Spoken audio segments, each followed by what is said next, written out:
Et donc, un des enjeux majeurs, à mon avis aussi, pour construire la démocratie, c'est évidemment ce qu'on peut appeler la démocratie participative, qui joue à tous les niveaux des populations, mais aussi, c'est aussi le rôle que peut jouer un Parlement. Souvent, le Parlement est très faible, parce qu'il n'a pas les moyens d'agir.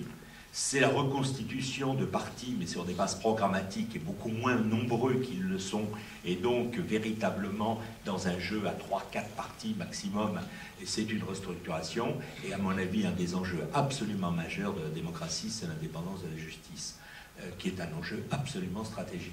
Et là, c'est vrai qu'il y a encore des avancées qui sont importantes. Philippe Hugon nous ramène à un enjeu effectivement essentiel. Moi, j'ai eu l'occasion de séjourner il y a très peu de temps en République démocratique du Congo, donc à Kinshasa, pour travailler sur les dessous de l'assassinat de Floribert Chebeya, qui est la figure de proue de la lutte pour les droits humains dans ce pays, y compris dans ce qui était le Zaïre de Mobutu à l'époque, dont on a retrouvé le corps sans vie le 2 juin dernier. Et quand on explore un peu ce qui s'est passé avant, pendant et surtout après, et qu'on voit à quel point le procès qui s'est ouvert formellement il y a quelques jours, qui doit reprendre le 3 décembre, est corseté dans une gangue de influence, menaces, peur, et que d'ailleurs le tribunal qui est appelé à juger le commando qui l'a enlevé et l'aurait, paraît-il, tué par erreur ou par excès de zèle dans la bastonnade, que ce tribunal est un tribunal militaire, que par ailleurs c'est un tribunal militaire qui a l'immense mérite de ne pouvoir juger que des officiers jusqu'au rang de colonel. Ça tombe bien, ça permet au général Numbi, patron de la police et pour d'assez bonnes raisons principal suspect, en tout cas dans ce qui concerne la commandite de cet assassinat, paraissent devant les juges. Donc c'est vrai que, et ce que l'on dit là pour la RDC, on peut le dire pour beaucoup de pays dans lesquels, même quand vous avez des magistrats, des avocats qui se battent, qui veulent exercer leurs fonctions, ils sont soumis à de telles pressions, mais qui ne sont pas des pressions de carrière comme sur les bords de Seine, qui sont des pressions qui portent sur leur vie. Eh bien, vous apercevez que si ce socle-là n'a pas été consolidé, tout le reste n'est que, comme disait là encore De Gaulle, parole verbale. Peut-être une dernière question pour cette seconde partie. Voilà, je pense que tout le monde a beaucoup peuvent poser. Voilà. On essaiera de passer à la troisième partie juste après, et puis les questions peuvent revenir à ce moment. Oui, je pense que il y a un débat en fait qui est apparu dans l'Assemblée et qui a été posé par les intervenants, qui est le rapport de l'Afrique à la France, en fait de l'Afrique francophone, ou de façon générale aux puissances colonisatrices, avec souvent en fait des visions contradictoires, c'est-à-dire qui apparaissent aussi dans le débat. Ça veut dire que la réalité de la colonisation de ces méfaits est indéniable.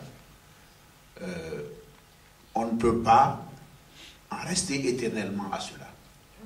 Je pense que ça c'est important pour les Africains, vraiment de s'affranchir de ça. On ne peut pas rester éternellement à la position, nos problèmes, ils ont leur part dans la colonisation, et ensuite, et même apparaissait dans une déclaration, le truc contradictoire, c'est d'attendre aussi la solution des problèmes de la France ou de l'Occident. Quelqu'un qui disait pourquoi ils ne sont pas intervenus comme Saddam Hussein. Je pense que ces deux aspects sont à vraiment écarter pour les Africains aujourd'hui, pour se pencher, se tourner vers l'essentiel. On est dans des conditions, on ne peut rien, elles sont ce qu'elles existent. Maintenant, compte tenu de ces conditions, qu'est-ce qu'on fait pour se développer, pour avancer, comme ça a pu se faire en Asie ou dans d'autres coins du monde. Je pense que c'est vraiment la question essentielle. Et de ce point de vue, effectivement, il y a les trois facteurs politiques, on va dire d'état d'esprit, donc de structure de la société, et les aspects structurels. Bon, je pense que les aspects politiques, il y a eu des avancées, des reculs au niveau de il est clair que dans les endroits où ça a avancé, au Mali, au Bénin ou dans d'autres pays, c'est parce que c'est venu de l'intérieur. Parce qu'il y a eu réellement aujourd'hui sur la situation démocratique au Mali, c'est pas dû à Alpha, c'est pas dû à ATT. C'est parce que la façon dont le pouvoir a changé, la façon dont le pouvoir de Moussa Traoré a changé, a été sur la base d'un réel travail de la société civile, et que c'est sur cette base-là que Alpha et ATT ont continué. Donc, et ça veut dire que dans les endroits où ce mouvement-là a lieu, il y aura une évolution profonde, stable et durable. Il faut laisser le temps à ces sociétés-là donc de faire ces évolutions-là.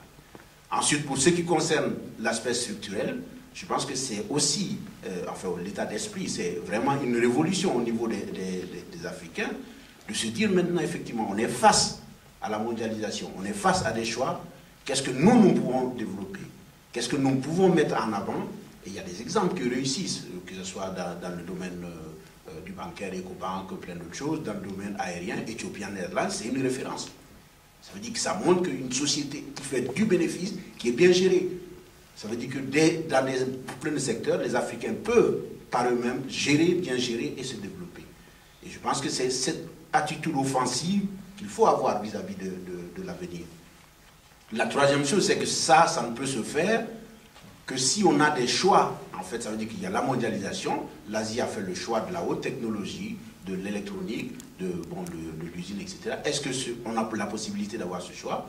Ou est-ce que c'est un choix basé sur essentiellement la transformation des ressources minières, qui sont les richesses de l'Afrique? Et là aussi, ce n'est pas évident. Je prends l'exemple du Mali. Effectivement, on a été longtemps un gros producteur de coton, le reste. Mais on n'a jamais pu mettre en place une industrie de transformation textile. Si. Ah, ITEMA, on sait comment ça finit. Non, Comatex d'abord, et ITEMA. Voilà. Et ça nous fait ramener... Voilà. Pourquoi? Parce que simplement, le tissu, les textiles qu'on fabrique, reviennent plus chers que les textiles faits en Chine avec du coton malien, et qui reviennent. Donc ça veut dire qu'il y a des problèmes de coût, de structure, de fonctionnement qu'il faut résoudre. Et ça amène à plein de questions sur le franc CFA, sur un certain nombre de choses. Donc je pense qu'il y a plein de choses sur les conditions dans lesquelles l'Afrique peut se développer. On en est aujourd'hui à ce stade-là. Il y a une opportunité, une fenêtre. Quels sont les atouts qu'on doit avoir pour cette fenêtre-là? Et je pense qu'en particulier, par exemple, la question de l'éducation, c'est aussi une question de fond. Si en Asie, les gens ont pu avancer, c'est parce qu'ils ont des systèmes de formation de qualité. Et dans le cas, en tout cas, du Mali que je connais, effectivement, l'un des intervenants a souligné l'augmentation faramineuse du taux de scolarisation, mais qui allait pratiquement en parallèle avec une baisse de niveau de la qualité de la formation. On ne pas formé avec on ne peut pas développer un pays, une société, avec des ressources humaines qui ne sont pas au niveau.